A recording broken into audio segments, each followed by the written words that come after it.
We may think that we're not good enough, we're not doing enough, we're not pretty enough, we're not this enough. Insert any word to fill in that blank.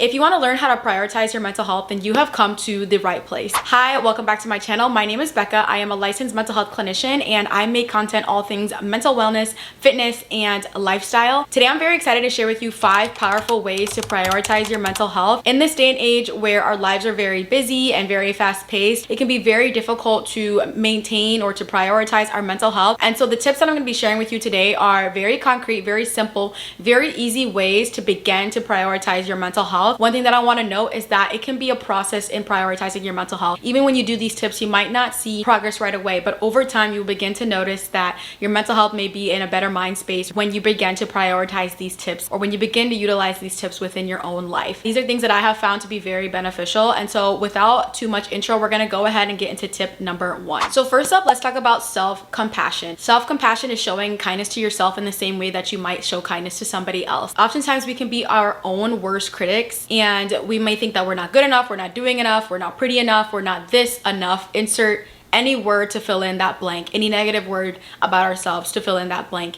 And because we can be our worst critic, it can be very difficult for us to practice that self-compassion and showing ourselves that same kindness that we deserve, and often that same kindness that we show to other people. But treating yourself with kindness and treating yourself with self-compassion is so crucial to your mental health. So for example, when you're faced with some sort of setback or an area that you fell short or something that didn't really go your way in life, instead of becoming self-critical or shaming oneself or doubting oneself, practice self-compassion. And what that might look like is treating yourself the same way that you might treat a close friend or a close sibling or family member, right? And showing that same level of kindness that you would offer to somebody else, but offering that to yourself. It's very, very easy to become self-critical and fill in the blank with negative things about ourselves when we fall short. But when we're able to practice that self-compassion and show ourselves that kindness, that can do wonders for our mental health. So for example, let's say that there was a job that you really wanted and you thought the interview went really, really well. And let's say that they offered the position to somebody else. In that sort of scenario, not showing yourself self-compassion might look like, I did terrible on that interview, I said the wrong things, I'm not qualified enough, I didn't do a good job, I'm never gonna find a job that's good enough for me. Those would be examples of different ways in which self-compassion is not being practiced, and that can often lead to very detrimental effects to our mental health. But when we look at it from the opposite side, when we are practicing self-compassion in that specific scenario, that might look like, I am highly qualified, that position wasn't for me, something better is going to come, I am worthy, I am experienced. Showing yourself that compassion in that specific scenario rather than being self-critical of self is very, very important. Self-compassion is not letting yourself off the hook or failing to take accountability when things go wrong, but again, it's really just showing yourself some understanding, giving yourself some grace when things don't go well, and being kind to yourself when you really, really deserve it. So on to tip number 2. Tip number 2 to prioritize your mental health is being really good at setting boundaries. Boundaries are one of those things that can be crossed in many different areas of life, whether it's in friendships, relationships, in your professional life, at work, so on and so forth. These are different areas in which not having strong boundaries can negatively impact your mental health. And so when we're able to set stronger boundaries, that will in turn provide massive benefits to one's mental health. So for example, a lack of boundaries might look like an inability to say no, overexerting oneself in a specific situation, giving and giving and giving even though you might not have nothing left to give, and giving anyway. But setting firm boundaries allows you to prioritize yourself and your needs rather than exerting yourself beyond your needs. So again, setting boundaries can look like prioritizing yourself mentally, emotionally, physically, socially, economically, financially, in whichever way that you need to protect yourself. Setting a boundary in that area means making a decision and staying firm with it so that you are able to make sure that you're prioritizing yourself in those specific aspects. The third tip that I have when it comes to prioritizing your mental health is practicing mindfulness. Mindfulness involves being present and engaged in the present moment non-judgmentally. And by non-judgmentally, it's about noticing thoughts, emotions, feelings, things that may come up, and simply just noticing them but not judging yourself on them. So for example, you may have a thought in your mind and you may tend to automatically think something like, oh, why am I thinking that? Like, why am I doing this? I always do this.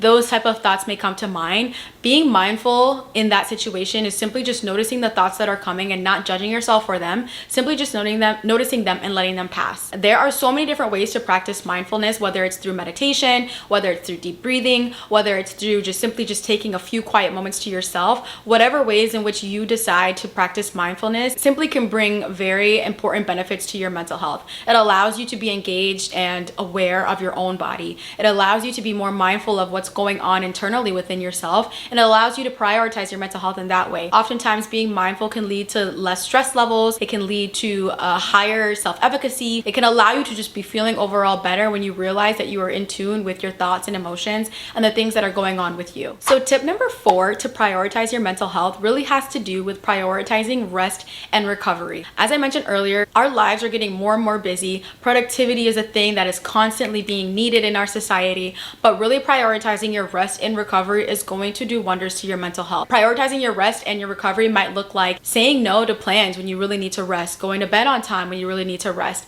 And one of the things that I found that have helped me to protect my peace and my recovery and my rest time is having some sort of routine. I often like to do a nightly routine, which helps me wind down so that I can get better rest at night. But one of the things that I noticed when I prioritize my rest and my recovery is that I have so much more energy the next day. Our camera died during tip number 4, but hopefully you are able to take away that prioritizing your rest allows you to be energized. It allows you to show up in the world in the way that you want to be able to show up. So tip number 4 is to prioritize your rest and your recovery. Last but not least, let's get into tip number 5. And I would say this is the most important out of all of them. It's reaching out when you need support. Reaching out can look like whoever is close to you that you trust and who you know is going to be there for you and genuinely cares for you is so important. Sometimes life becomes very overwhelming. It can be very difficult to handle things that come in on our own, whether it's something small or it's something large. Reaching out for support does wonders to your mental health, and it just helps protect you from the snowball effects that can happen when things begin to be too much in our lives. If you don't have anyone in your life that you can go to or that you trust with things, I'm going to leave some resources down in the description box for different ways that you can reach out or different resources that you can use as a method of reaching out to somebody when you are in need. Again, it's so important. Know that people are there for you. There's people who out there who love you. There are people who are out there who need you here. And so by utilizing tip number 5, it can quite literally change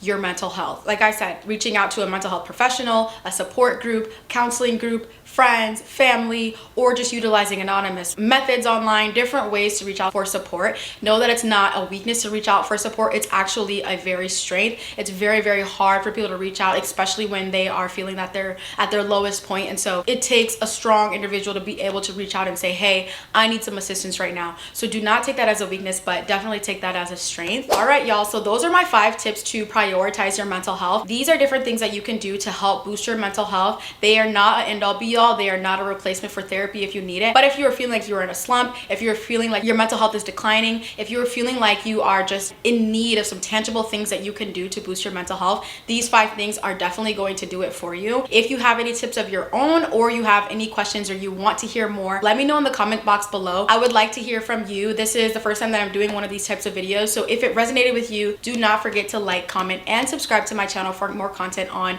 mental health and wellness overall. That is what I have for you. I will see you all in my next video.